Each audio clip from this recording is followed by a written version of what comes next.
നമസ്കാരം. തെത്സുഗോ കുറയാനഗിയുടെ ടോട്ടോ ചാൻ ജനാലയ്ക്കരികിലെ വികൃതിക്കുട്ടി എന്ന പുസ്തകത്തിൻ്റെ അടുത്ത അധ്യായങ്ങളിലേക്ക്. ഇന്നത്തെ വീഡിയോയിൽ ഈ പുസ്തകത്തിലെ 6, 7 എന്നീ അധ്യായങ്ങളാണ് ഉൾപ്പെടുത്തിയിരിക്കുന്നത്. 6-ാമത്തെ അധ്യായം ഉച്ചയൂണ്. ഊണ് തീവണ്ടിയിൽ വച്ചല്ല, അസംബ്ലി ഹാളിലാണ്. കുട്ടികൾ ഉച്ചഭക്ഷണം കഴിക്കുന്നിടത്തേക്ക് ടോട്ടോ ചാനെ കൂട്ടിക്കൊണ്ടു പോകുന്നതിനിടയിൽ മാസ്റ്റർ പറഞ്ഞു. അവൾ നേരത്തെ കയറി വന്ന കൽപ്പടവുകൾക്ക് മുകളിൽ തന്നെയായിരുന്നു അസംബ്ലി ഹാൾ. അവർ ഹാളിലെത്തി. മേശകളും കസേരകളും നീക്കി നിരക്കുന്നതിൻ്റെ പരുക്കൻ ശബ്ദം. കുട്ടികൾ ഊണിനുള്ള തയ്യാറെടുപ്പിലാണ്. അവർ ഇരിപ്പിടങ്ങൾ വട്ടത്തിൽ ക്രമീകരിച്ചു കൊണ്ടിരിക്കുന്നു.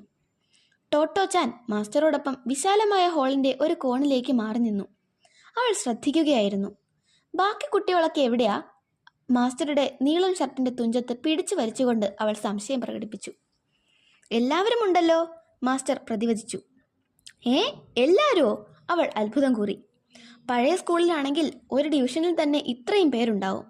അപ്പോൾ ഈ ഇരിക്കണ അത്രയും പേരുള്ളോ മൊത്തം? അവൾ വിശ്വാസം വരാതെ ചോദിച്ചു. അത്രയുള്ളൂ, മാസ്റ്റർ പറഞ്ഞു. എല്ലാറ്റിലും പഴയ സ്കൂളിൽ നിന്ന് വ്യത്യസ്തമാണിവിടം, അവൾ വിചാരിച്ചു. കുട്ടികളെല്ലാം കസേരകളിൽ ഇരിപ്പ് പിടിച്ചു കഴിഞ്ഞിരുന്നു. മാസ്റ്റർ ചോദിച്ചു. കടലിൽ നിന്നുള്ള പങ്കും മലകളിൽ നിന്നുള്ള പങ്കും എല്ലാവരും കൊണ്ടുവന്നിട്ടുണ്ടോ? ഉണ്ടല്ലോ, ചോറ്റപാത്രങ്ങൾ ചറ പറയുന്നു തുറന്നുകൊണ്ട് കുട്ടികൾ ഒന്നിച്ചു പറഞ്ഞു. കാണട്ടെ കാണട്ടെ. മാസ്റ്റർ മേശവൃത്തങ്ങൾക്കിടയിലൂടെ നടക്കാൻ തുടങ്ങി. അദ്ദേഹം ഓരോ പാത്രത്തിൻ്റെ അടുത്തെത്തുമ്പോഴും കുരുന്ന നാവുകൾ ശബ്ദമുയർത്തി ഓരോന്ന് പറയുന്നുണ്ടായിരുന്നു. മാസ്റ്റർ പറഞ്ഞതിൻ്റെ അർത്ഥം അവൾക്ക് പിടികിട്ടിയില്ല. കടലിൽ നിന്നുള്ള പങ്കും മലകളിൽ നിന്നുള്ള പങ്കും കൊണ്ടുവരികയോ? ഹായ്, നല്ല തമാശ തന്നെ, കൊച്ചു ടോട്ടോ കൗതുകത്തോടെ ചിന്തിച്ചു. ഉച്ചയൂണിന് ഇത്ര രസമുണ്ടാവുമെന്ന് അവൾ സ്വപ്നത്തിൽ പോലും കരുതിയിരുന്നില്ല. ഇവിടം വ്യത്യസ്തമാണ്, വിചിത്രമാണ്. നാളെ മുതൽ താനും ഇവർക്കിടയിൽ നിന്ന് ഊണ് കഴിക്കുന്ന രംഗം അവൾ സങ്കല്പിച്ചു നോക്കി. പാത്രം തുറക്കുക, കടലിൽ നിന്നും മലകളിൽ നിന്നും കൊണ്ടുവന്ന പങ്ക് മാസ്റ്റർക്ക് കാട്ടിക്കൊടുക്കുക. ഹായ്! സന്തോഷം കൊണ്ട് അവൾക്ക് തുള്ളിച്ചാടണമെന്ന് തോന്നി. മാസ്റ്റർ പാത്രങ്ങൾക്ക് മുന്നിലൂടെ നടന്നു പോവുകയായിരുന്നു. ഉച്ചവെയിൽ അദ്ദേഹത്തിൻ്റെ ചുമലുകളിൽ ഊർന്നു വീണു.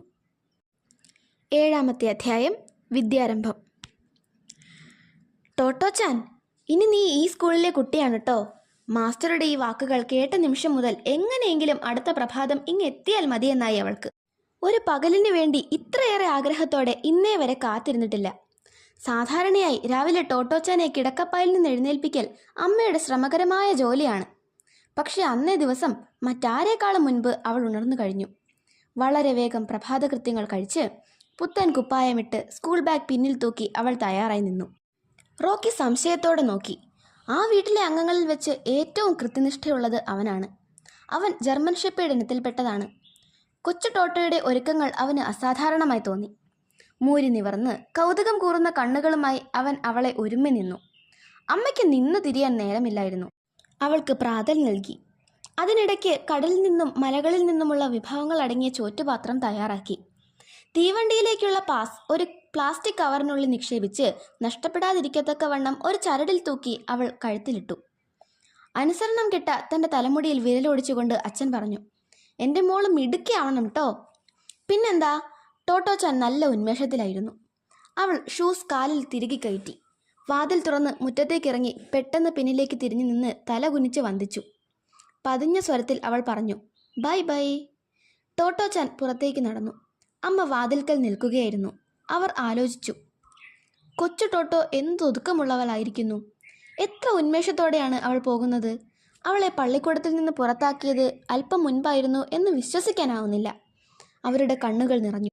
ഇത്തവണയെങ്കിലും എല്ലാം നേരെയാവണേ, അവർ മനം നൊന്ത് പ്രാർത്ഥിച്ചു. ടോട്ടോ ചാൻ റെയിൽവേ പാസ് കഴുത്തിൽ നിന്ന് ഊരിയെടുത്ത് റോക്കിയെ അണിയിക്കുകയായിരുന്നു. ഞെട്ടലുണ്ടാക്കുന്ന ആ ദൃശ്യം അമ്മയെ മനോരജത്തിൽ നിന്നുണർത്തി. എൻ്റെ പൊന്നേ എന്ന് പറയാൻ തുടങ്ങിയെങ്കിലും സ്വയം നിയന്ത്രിച്ച് അവരങ്ങനെ നിന്നു. ഈ വികൃതി പെണ്ണ് എന്തിനുള്ള പുറപ്പാടാണ്? കൊച്ചു ടോട്ടോ റോക്കിയുടെ ചാരത്ത് തറയിൽ കുത്തിയിരുന്നു. നിനക്കിത് ഒട്ടും ചേർന്നില്ല കേട്ടോ. നെടുനീളം ചരടും അതിൻ്റെ തുമ്പിലെ പാസും തറയിൽ വീണിഴയുകയായിരുന്നു. ഇതേ നിൻ്റെയല്ല, എൻ്റെയാ. പിന്നെ നിന്നെയുണ്ടല്ലോ തീവണ്ടിയിൽ കയറ്റില്ല. അല്പം ആലോചിച്ച ശേഷം അവൾ തുടർന്നു. ഒരു കാര്യം ചെയ്യാം, ഞാൻ മാസ്റ്ററോടും പിന്നെ സ്റ്റേഷനിലെ ആളോടും ചോദിക്കാട്ടോ നിന്നെയും കൂടെ കൊണ്ടുവരട്ടെ എന്ന്. റോക്കി ശ്രദ്ധയോടെ ചെവി കുറിപ്പിച്ചിരിക്കുകയാണ്. അവൻ കുനിഞ്ഞ് തറയിൽ കിടക്കുന്ന പാസ് ഒന്ന് നക്കി. നിവർന്ന് ഒരു മോങ്ങലോടെ കോട്ടുവായിട്ടു. സാധാരണയായി റോക്കി സ്കൂളിൻ്റെ വാതിൽക്കൽ വരെ അവളോടൊപ്പം പോകാറുണ്ട്. പിന്നെ തിരികെ വീട്ടിലേക്ക് നടക്കും. പതിവ് യാത്രയ്ക്ക് തയ്യാറെടുക്കുകയായിരുന്ന അവനെ കൊച്ചു ടോട്ടോ സമാധാനിപ്പിച്ചു. ഞങ്ങളുടെ പുതിയ സ്കൂള് തീവണ്ടിയിലാ, പക്ഷേ അത് ഓടില്ല, അതിൽ ടിക്കറ്റും വേണ്ട. എന്നാലും ഇന്ന് നിന്നെ ഞാൻ കൊണ്ടുപോകാൻ പറ്റില്ല കേട്ടോ, ഞാനൊന്ന് പോയി തിരക്കട്ടെ. അവൾ പാസ് ഊരിയെടുത്ത് തിരികെ തൻ്റെ കഴുത്തിലിട്ടു. Bye bye. ഒരിക്കൽ കൂടി യാത്ര പറഞ്ഞ് തിരിഞ്ഞു നിൽക്കാതെ അവൾ പുറത്തേക്ക് ഓടി. സ്കൂൾ ബാഗ് പിന്നിൽ ഉലഞ്ഞുകൊണ്ടിരുന്നു. റോക്കിയാകട്ടെ ചാടിയോടി അവളുടെ പിന്നാലെ കൂടി. റെയിൽവേ സ്റ്റേഷനിലേക്കുള്ള വഴി മിക്കവാറും പഴയ സ്കൂളിലേക്കുള്ള വഴി തന്നെയായിരുന്നു. പാതയോരത്ത് പഴയ പരിചയക്കാരെയൊക്കെ അവൾ കണ്ടു. പൂച്ചകൾ, 1-ാം ക്ലാസ്സിലെ പഴയ കൂട്ടുകാർ, നായ്ക്കുട്ടികൾ, എല്ലാവരെയും. ഹായ്, ഈ പാസ് എല്ലാവരെയും കാട്ടിയാലോ? അവൾക്കൊരാഗ്രഹം തോന്നി. പക്ഷേ ഇന്നത്തെ ദിവസം താമസിച്ചുകൂടാ. ഇനിയൊരിക്കലാവട്ടെ, കൊച്ചു ടോട്ടോ തീരുമാനിച്ചു. കാലുകൾ വലിച്ചു വലിച്ച് അവൾ നടന്നു. സ്റ്റേഷനിലേക്കുള്ള തിരിവിലെത്തിയപ്പോൾ റോക്കി അവിടെ തന്നെ നിൽപ്പായി. ഇടത്ത് കാണുന്ന വഴിതിരിഞ്ഞ് പള്ളിക്കൂടത്തിലേക്ക് പോകാറുള്ള ടോട്ടോച്ചാൻ പതിവിന് വിപരീതമായി എതിരെയുള്ള വഴിയിലേക്കാണ് നടക്കുന്നത്. അവൻ വാ പൊളിച്ച് വട്ടക്കണ്ണുകൾ ഉയർത്തി 4 പാടും നോക്കി. റോക്കിയുടെ നെറ്റിയിൽ മുഖമൊരുമ്മി അവൾ മന്ത്രിച്ചു. ഞാനേ പഴയ സ്കൂളിലേക്കല്ല, പുത്തൻ സ്കൂളിലേക്കാ. അവൻ്റെ കാതുകൾ നാറുന്നുണ്ടായിരുന്നു. പക്ഷെ അവൾക്ക് ആ ഗന്ധം ഇഷ്ടമാണ്. Bye bye. പാസ് കാട്ടി സ്റ്റേഷൻ ഗേറ്റ് കടന്ന് കുത്തനെയുള്ള പ്ലാറ്റ്ഫോം പടികളിലൂടെ അവൾ നടന്നു നീങ്ങി. കൊച്ചു ടോട്ടോ കണ്ണിൽ നിന്ന് മറയുന്നതുവരെ റോക്കി അവിടെ തന്നെ നിന്നു, ദുഃഖഛവിയുള്ള അപശബ്ദങ്ങളോടെ.